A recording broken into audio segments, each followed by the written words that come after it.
dokie. All right, here we go. I actually popped these axles and then just pushed them back in so I can at least do a bench test for sound. And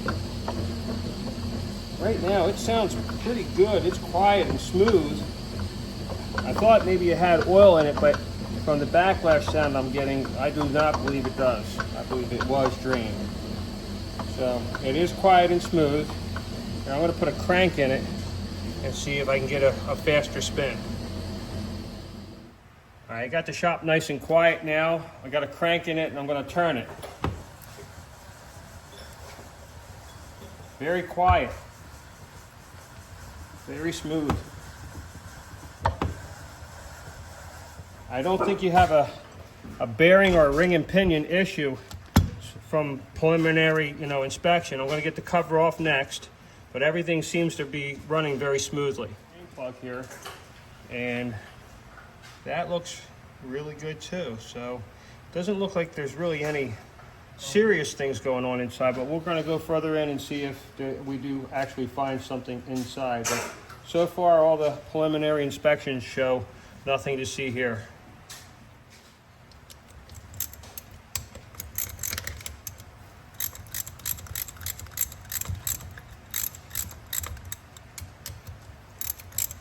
That line should be nice and clean.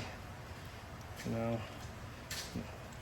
shouldn't have any of that silicone sealant being seen.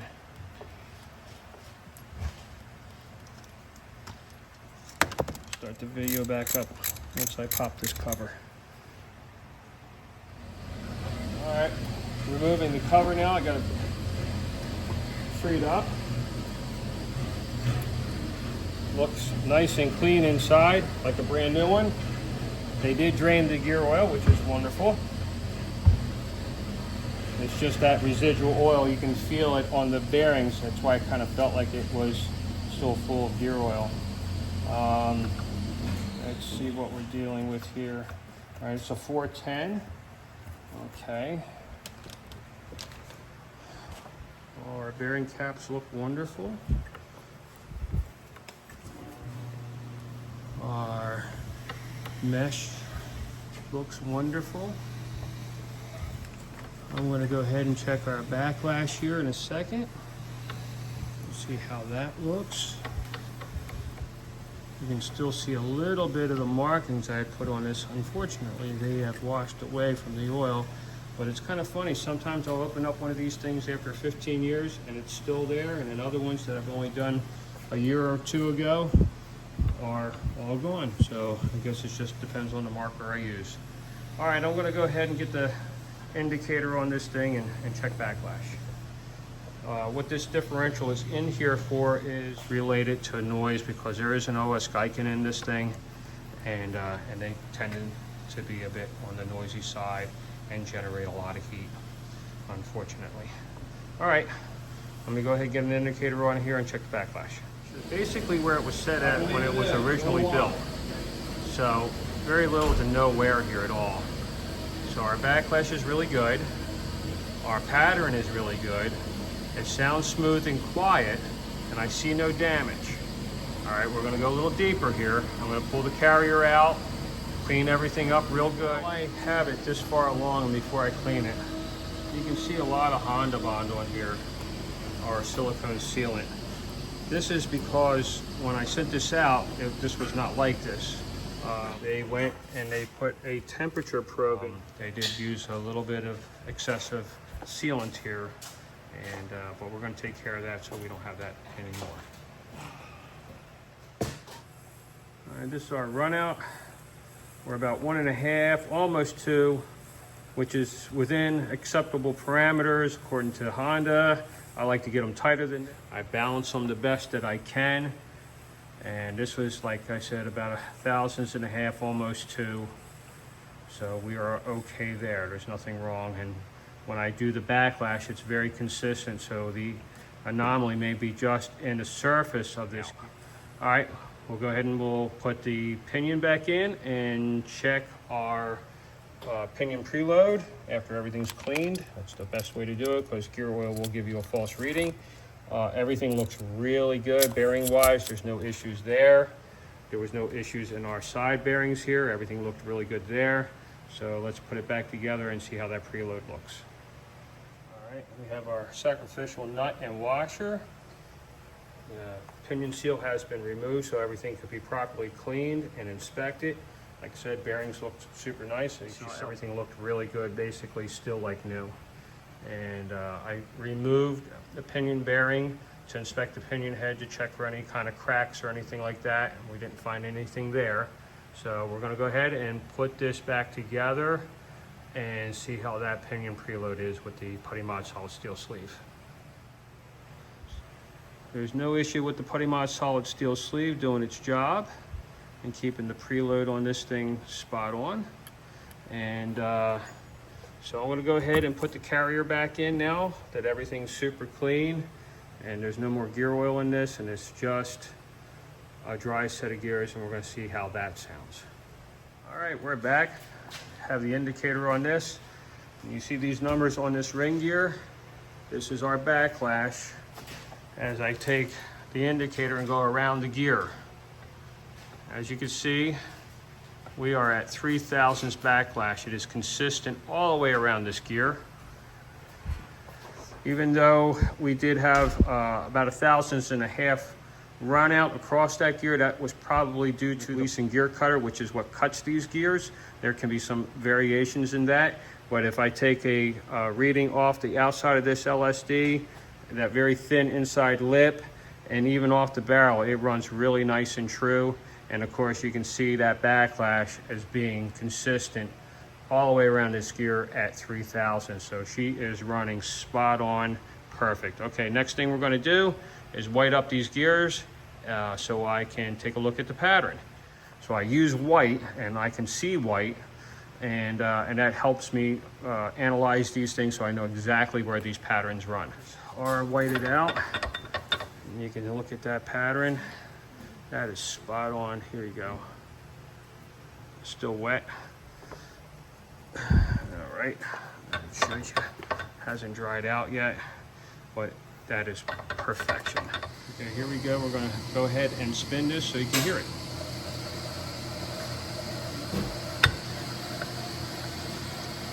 This thing is quiet, smooth, right on the money.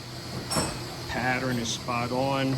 Backlash is absolutely spot on, accurate all the way around. There's not even a 1/2 thousandths variation from one side of this gear to the other. It's straight as an arrow. Really nice. I think our issue lies right there in that Osgiken LSD. And these things get hot, and that's what he's running into trouble here. This thing's running hot. And if it had an excessive bearing preload or something, I could see that being an issue, but bearing preload is actually really nice. I think where we got an issue is with these clutch plates generating a crap load of heat in here.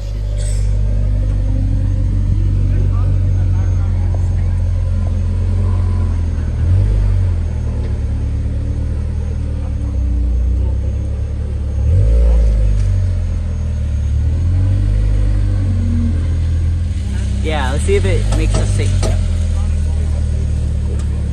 Well, that was the sound.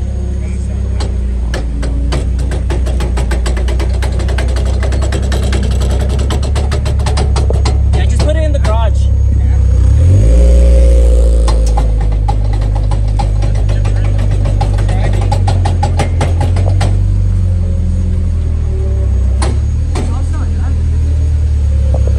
So she is running a little toasty. Let's see if we can find out why and if we can do something about it. All right, we're going to go ahead and get the ring gear off next.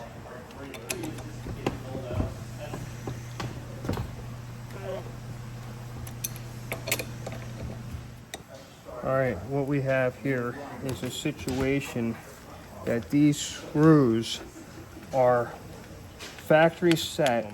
I just broke this one free, and I broke this one free. That's why I'm spinning it backwards and forwards for you to see this in the video.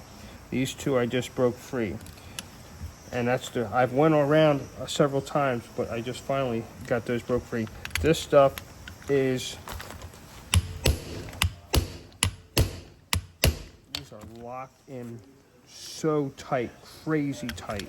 And when I relieved that first one before I started this video, you could hear the inside of this thing releasing. It was a kind of a funny sound like that, and it wasn't a good funny sound. This thing is just super tight.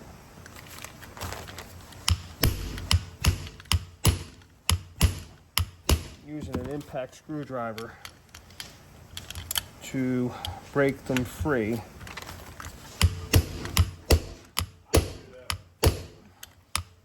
Still not giving up. Unbelievable. That is the tightest unit I've ever dealt with. Actually, I think it's stripped ahead. I'm gonna have to cut the screws out of it. Cannot get it apart.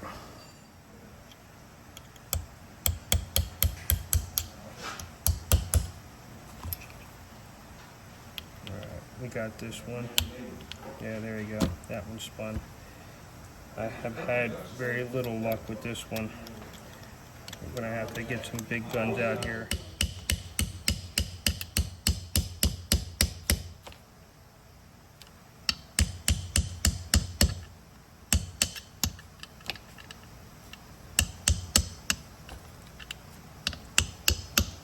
How many men does it take to open up an Osgiken LSD?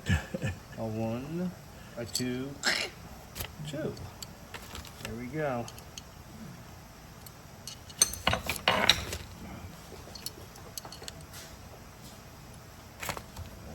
Let's get this thing. There we go. I'll have to replace the fasteners on this, obviously. Yeah, look, see inside, see what's going on. There we go. If you ever wanted to see the inside of an Osgiken LSD, there it is. And really, everything looks so far so good. It's got a factory tune on it when it comes to clutch plate configuration. That in there. These are your friction discs. I'm seeing, yeah, see there's a nick in there and a nick in there, a nick in there. That is not supposed to be there. Those are caused by possibly this thing being crunched down. So our sun gear, we're going to go ahead and take that out, and we're going to look inside here at our pinion gears on this pressure ring. Take a look and see what we got going on in there. And they look fine. I don't see any issues here at all. All the fasteners look like they're in the correct place. We're good there. I don't see any issues there. And I'm going to go ahead and look at the other side of this clutch pack. And this one looks to be okay. So it looks like just 1/2 of this LSD, one clutch disc that was pinched on this barrel. And there's your other conical washer. Everything looks fine there. So we're good. I'm going to go ahead and clean all this stuff up, shuffle these clutches. And all right, we're back, got it all cleaned up. And this is our friction plate with our nicks in it. And if you look inside our barrel where I painted these arrows, there's raised metal where that nick is in this plate, coincides with each other. So it's raised metal, it was dug in there, and perhaps this was our issue. We're gonna go ahead and stone that problem out, get this all nice and smooth inside here. And luckily nothing was caused, any serious damage was caused in the rear end. Everything looks really good, you know, gear wise and bearing wise and all that. So it was caught early enough to, we should be able to get it fixed up now that I believe we found our possible issue. Good morning, Shop Caddy. How are you this morning? We have the 2 original discs from the LSD, this Osgiken LSD that had, you know, had some issues going on with heat and a lot of noise. And this disc had been scarred from the barrel of that LSD. It was dug into it. And these two here are going to be our replacements for these two. The compressor's on, it's probably going to be hard to hear it. But this disc here is not flat, the original disc from that LSD, and the same with this disc too. So these are slightly cupped. Our replacements here are dead nuts flat, in super nice condition, gently used as we like to say. And we're going to go on with this restoration of this Osgiken LSD, and hopefully this will resolve the issue of the heat and the noise that was coming from that unit. All right, we're starting to put this back together now. All of our discs have been cleaned, and now we're in the process of shuffling them. They're lubricated. You don't want to put them together dry. I wanted to show this to you guys. In the video, you hear that car as it's going through the paddock back into the garage. You hear that pop, pop, pop, pop, pop, pop, pop, pop, pop, pop. That's because this thing was so hot, these clutch plates weren't turning smoothly, and you can see it right here. There's your pop, pop, pop, pop, pop, pop, pop. That's your sound right there showing up on that disc. You can see how it was not turning smoothly but skipping. I'm going to go ahead and clean this one. All right, I cleaned this one up and just checking thickness of this disc, and we are perfect. Also nice and flat and consistent. Well, take a look. That cleaned up really good. Took that chatter out of that plate. Nice and smooth and flat. Let's continue on with putting this thing back together, and if I run into any more of them with chatter on them, I'll clean them up as well. Yeah, found another one as I suspected. Yeah, there it is again, evident, all that chatter.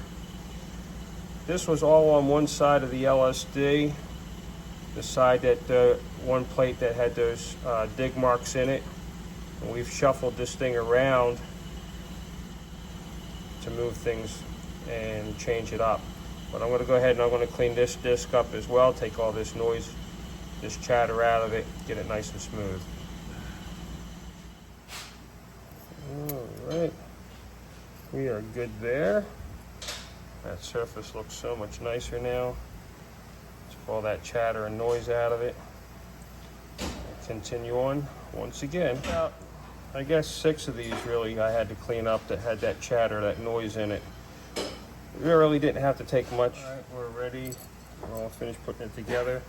And there are a set of marks here that coincide with a set of marks on this. This is to let you know where it was balanced at from the factory, so you just want to make sure you put it back in that same location when you put these things back together. And here we are, we're lined up now. All right, we're set down now. We have our replacement screws. We have nice new ones here. I'll go ahead and put them in and then start snugging this thing down and putting it back in here and getting it nice and balanced out. All right, we are all back together and buttoned up. Our new fasteners in place, and we have it dialed in now, and you can see what our roundness is here. We're about a, let's see, what's that? Just shy of 1,000ths, just under 1,000ths true round. So that's really, really good, super nice. Going to set up really good when I get that ring gear back on here.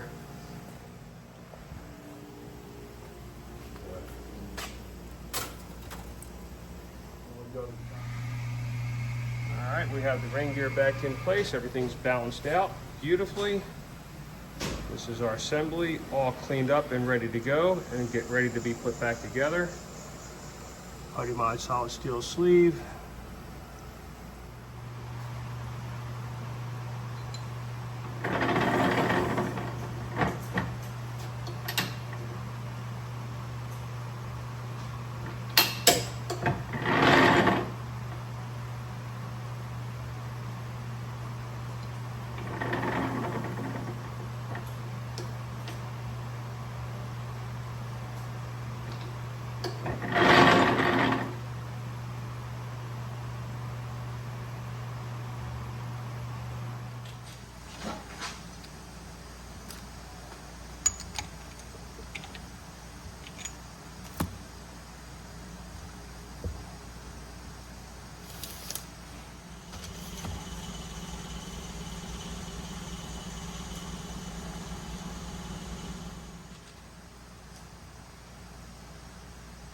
I think that's it.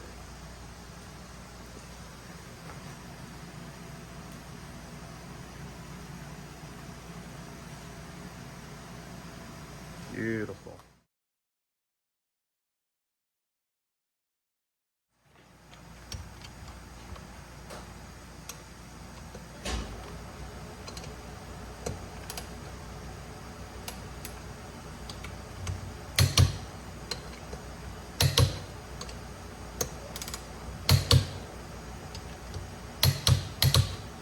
All right, next we'll secure the tabs, and then we'll go back with our indicator and check backlash one more time.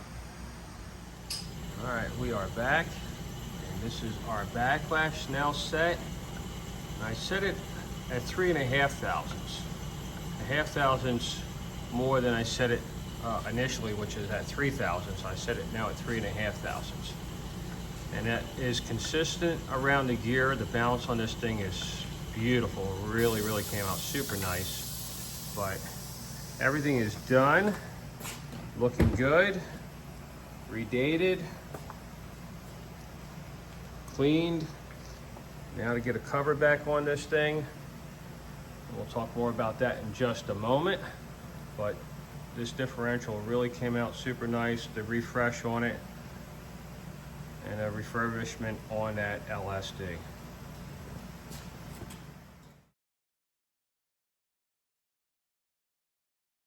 All right, we are back. Everything's finished. I'm getting ready to put the cover on now. I opened up that backlash just a little bit, so it might be a little cooler that way, but still tight enough. So if there's an oops on a downshift or something, you're still tight enough. This is the original cover to this rear end. It had a probe put in it for monitoring temperature. And this is the PuddyMod up cooling cover. This cover here holds about approximately 1.5 quarts of oil, whereas this is just shy of 1 quart. So you get quite a bit more capacity that way. A super large heat sink, the largest heat sink available anywhere. This thing really can disperse the heat as it should. And it's really a better choice when you're running these clutch type LSDs to have some type of a cooling cover on them, because these things do run hot. And hopefully we fix things up, and maybe he'll go to that cooling cover, or we'll just go ahead and put the stock one back on it and let her run. Thanks for watching.